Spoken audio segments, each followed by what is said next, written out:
പ്രഭാഷകൻ അധ്യായം 49. ഇസ്രായേലിലെ മറ്റു മഹാന്മാർ. വിദഗ്ധമായി ചേർത്തൊരുക്കിയ സുഗന്ധക്കൂട്ടുപോലെ പരിമളപൂരിതമാണ് ജോസിയായുടെ സ്മരണ. നാവിന് തേൻ പോലെയും വീഞ്ഞു സൽക്കാരത്തിൽ സംഗീതം പോലെയുമാണ് അത്. ഉത്തമ മാർഗത്തിൽ അവൻ ചരിച്ചു, ജനത്തെ മാനസാന്തരപ്പെടുത്തി, പാപത്തിൻ്റെ മ്ലേച്ഛത നീക്കിക്കളഞ്ഞു.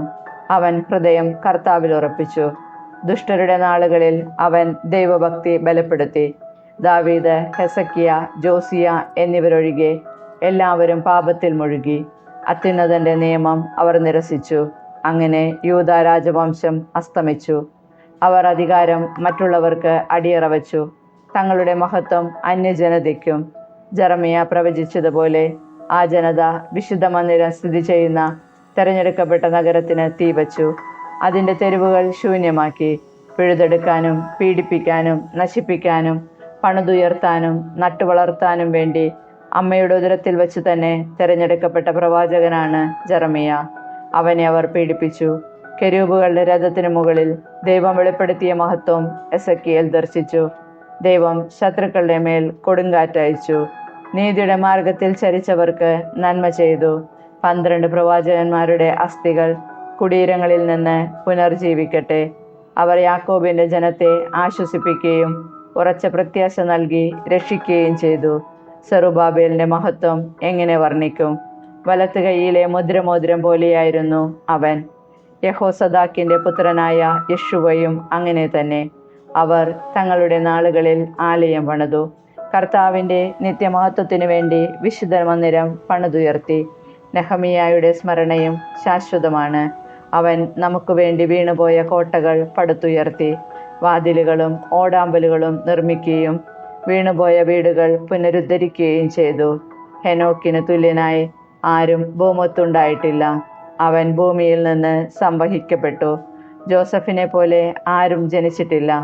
അവൻ്റെ അസ്ഥികൾ സൂക്ഷിക്കപ്പെടുന്നു. ഷേമും സേത്തും ബഹുമാന്യതരാണ്, സൃഷ്ടികൾക്കെല്ലാം ഉപരിയായി ആദവും. പ്രഭാഷകൻ അധ്യായം 50. പ്രധാന പുരോഹിതൻ ശിമയോൻ. ഊനിയാസിന്റെ പുത്രനും പ്രധാന പുരോഹിതനുമായ ശിമയോൻ സഹോദരന്മാർക്ക് നേതാവും ജനത്തിന് അഭിമാനവുമായിരുന്നു. അവൻ ദേവാലയം പുതുക്കി പണിയുകയും കോട്ടകെട്ടി സുരക്ഷിതമാക്കുകയും ചെയ്തു.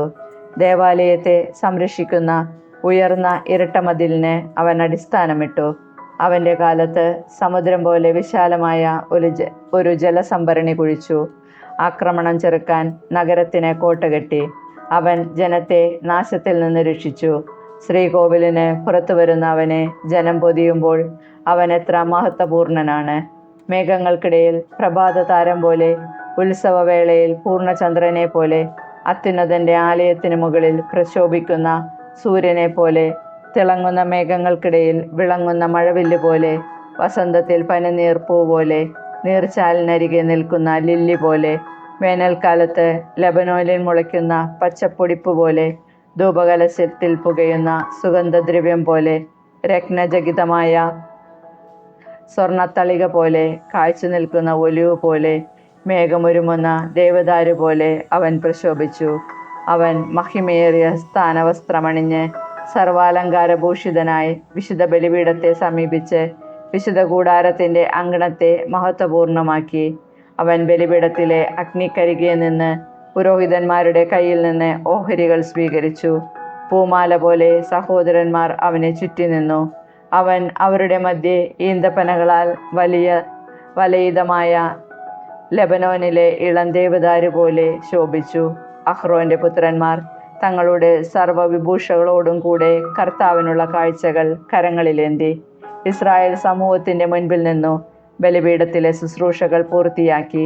അത്യുന്നതനായ സർവശക്തനെ കാഴ്ചകൾ ഒരുക്കിയതിനു ശേഷം അവൻ പാനപാത്രത്തിൽ മുന്തിരിച്ചാറെടുത്ത് നൈവേദ്യവും സർവാധിരാജനായ അത്യുന്നതന് പ്രീതികരമായ പരിമളവുമായി ബലിപീഠത്തിന് ചുവട്ടിലൊഴുക്കി. അഹ്റോന്റെ പുത്രന്മാർ ആർത്തു വിളിക്കുകയും ലോഹനിർമ്മിതമായ കാഹളം ഊതുകയും ചെയ്തു. അത്യുന്നതൻ തങ്ങളെ സ്മരിക്കുന്നതിനു വേണ്ടി അവർ ഉച്ചഘോഷം മുഴക്കി. ഉടനെ ജനം അത്യുന്നതനായ ദൈവത്തെ, സർവശക്തനായ കർത്താവിനെ ആരാധിക്കുന്നതിന് സാഷ്ടാംഗം വീണു. ഗായകർ അവിടുത്തെ ശ്രുതിമധുരമായി സ്തുതിച്ചു പാടി. കർത്താവിൻ്റെ ആരാധന ക്രമപ്രകാരം പൂർത്തിയാക്കുന്നതുവരെ ജനം കാരുണ്യവാനും അത്യുന്നതനുമായ കർത്താവിൻ്റെ മുൻപിൽ പ്രാർത്ഥിച്ചു. ഇങ്ങനെ അവർ ശുശ്രൂഷ പൂർത്തിയാക്കി. കർത്താവിൻ്റെ നാമത്തെ മഹത്വപ്പെടുത്തുന്നതിനും അവിടുത്തെ അനുഗ്രഹം പ്രഖ്യാപിക്കുന്നതിനും വേണ്ടി ശിമെയോൻ ഇറങ്ങി വന്ന് ഇസ്രായേൽ മക്കളുടെ മുമ്പാകെ കൈകൾ ഉയർത്തി. അത്യുന്നതൻ്റെ ആശീർവാദം സ്വീകരിക്കാൻ ജനം വീണ്ടും കുമ്പിട്ടു. ഉപദേശങ്ങൾ: എല്ലായിടത്തും വൻകാര്യങ്ങൾ ചെയ്യുന്ന സകലത്തിൻ്റെയും ദൈവത്തെ വാഴ്ത്തുക. അവിടുന്ന് നമ്മെ ജന്മം മുതൽ ഉയർത്തുകയും കാരുണ്യപൂർവ്വം നമ്മോട് വർത്തിക്കുകയും ചെയ്യുന്നു. അവിടുന്ന് നമുക്ക് ഹൃദയാഹ്ലാദം നൽകുകയും പൂർവ്വകാലങ്ങളിലേതുപോലെ ഇസ്രായേലിലെ നമ്മുടെ ദിനങ്ങൾ സമാധാനപൂർണ്ണമാക്കുകയും ചെയ്യട്ടെ. അവിടുന്ന് നമ്മുടെ മേൽ കാരുണ്യം വർഷിക്കുകയും ഈ നാളുകളിൽ നമ്മെ രക്ഷിക്കുകയും ചെയ്യട്ടെ. 2 ജനതകൾ നിമിത്തം ഞാൻ ക്ലേശിക്കുന്നു.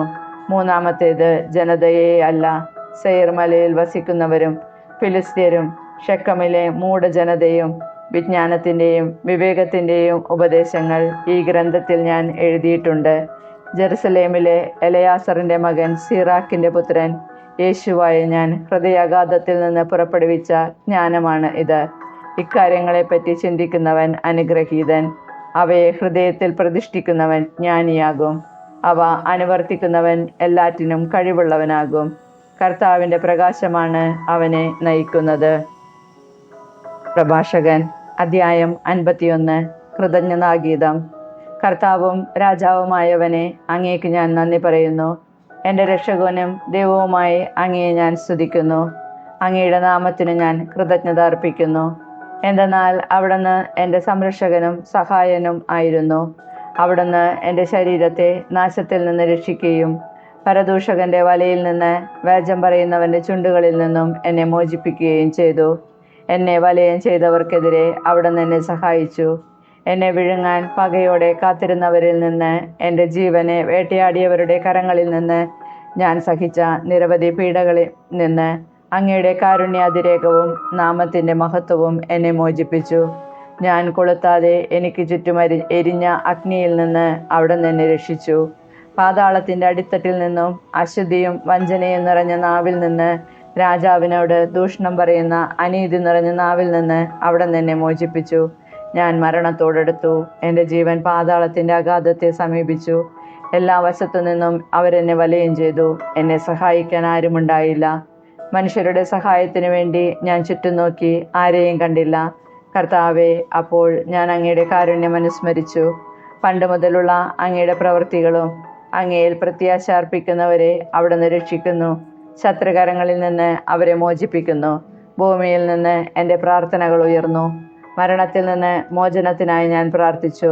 ക്ലേശകാലങ്ങളിൽ അഹങ്കാരിയുടെ മധ്യേ ഞാൻ നിരാശ്രയനായി നിന്നപ്പോൾ എന്നെ ഉപേക്ഷിക്കരുതേ എന്ന് എൻ്റെ നാഥനും പിതാവുമായ കർത്താവിനോട് കേണപേക്ഷിച്ചു.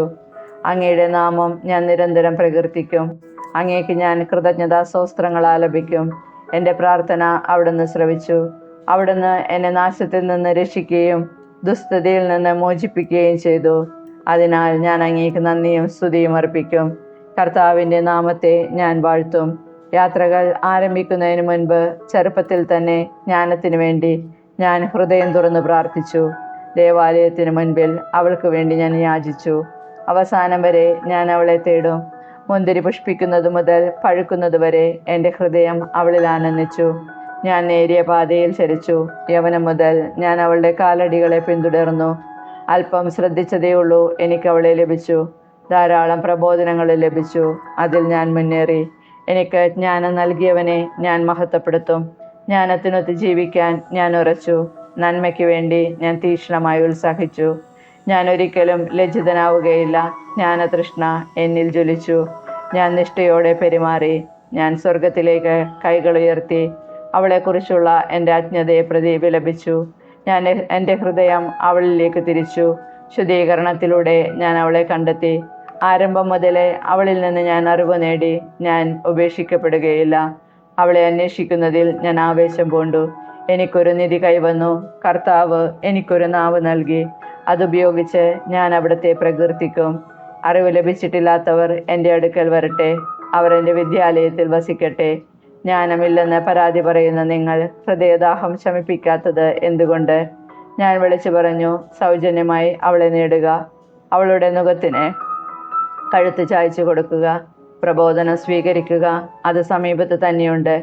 ഞാൻ കുറച്ചേ അധ്വാനിച്ചുള്ളൂ, എനിക്കേറെ വിശ്രമം കിട്ടി എന്ന് കാണുവിൻ. വെള്ളി മുടക്കി വിദ്യ നേടിയാൽ ഏറെ സ്വർണം കരസ്ഥമാക്കാം. നിങ്ങളുടെ ഹൃദയം അവിടുത്തെ കരുണയിൽ ആഹ്ലാദിക്കട്ടെ. അവിടുത്തെ പ്രകീർത്തിക്കുമ്പോൾ നിങ്ങൾ ലജ്ജിതരാകാതിരിക്കട്ടെ. നിശ്ചിത സമയത്തിനു മുമ്പ് ജോലി പൂർത്തിയാക്കുവിൻ. യഥാകാലം ദൈവം നിങ്ങൾക്ക് പ്രതിഫലം നൽകും.